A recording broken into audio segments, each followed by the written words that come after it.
Here's what you gotta understand. I'm not a hype man. I'm a MMA truther. Did I put up a poll knowing that Khamzat will win? Yes. But that's not because I'm on the hype train. I don't ride hype trains. I get motion sickness. If I rode hype trains, I'd be a Adesanya fan, a McGregor fan, a Pimblett fan. But I don't get down like that. I actually like to root for the underdog. I knew that Khamzat will win, but I kept finding myself rooting for Burns throughout the fight. Especially after I saw Khamzat doing that Krav Maga. He was embarrassed because Burns stuffed his takedown. He overreacted. It happens. And then he realized that he probably didn't want to take Burns down anyway. Because when he finally did take him down, Burns hit him with that old school medley. And then he said, roll out. Roll out. And then he hit him with that butterfly in the sky. And Khamzat couldn't wait to get up. He got up like if it was Christmas morning. He said, let's not wrestle, let's not wrestle. We're constantly hearing about this fool's wrestling, but he was scared to be on the ground with Burns the whole fight. And then they're gonna give him a purple belt? You might as well give Justin Gaethje a purple belt. The only thing I could think of is that they gave him the purple belt so that he could choke Burns with it because he had no other options. Even on the feet, Khamzat was having a tough time. He's used to sparring with yes men who are afraid of him and even have romantic feelings toward him. But Burns wasn't holding back. And no, this wasn't a knockdown, but it wasn't a slip either. Burns was using some karate right here and leg checked that fool. As far as I'm concerned, that's a knockdown.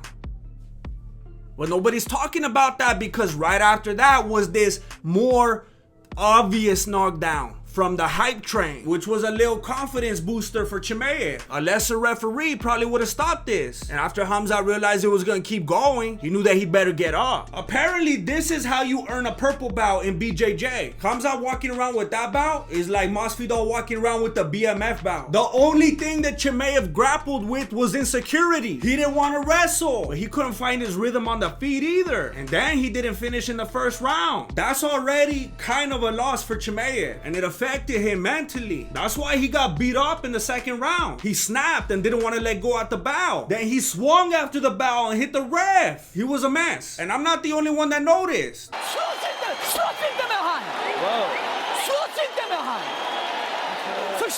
But it seemed like all Paul Felder wanted to notice was that illegal knee that didn't even happen. Was that illegal?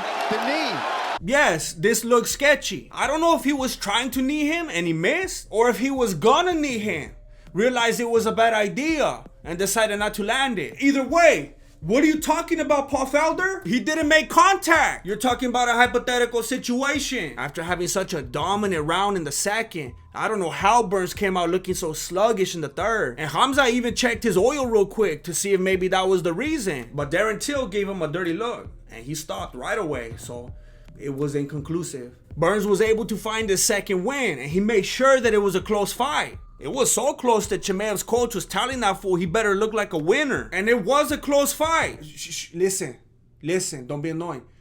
It was close. No matter who you were rooting for, it was close. I will say this though. Sometimes when it's close, it could go either way. But this time, it wasn't gonna go either way. Think about it. It's not good for the UFC if Khamzat loses to the guy that already lost to Usman. That kills all the hype right there. And then everybody starts tweeting about the levels to the game and whatnot. And then Usman retires before Khamzat gets to him. But now, Khamzat is 11-0 with 5 straight wins in the UFC. All 5 of them being performance of the night. And he got a purple belt. And Usman is trying to box Canelo with a broken hand. It's only a matter of time. Mira, I know how you feel. I too like to see hype trains get derailed. But sometimes, the hype is real. And there's some hype right now around this video all of a sudden. So why don't you see for yourself if the hype is real sometimes? I'm gonna watch it too.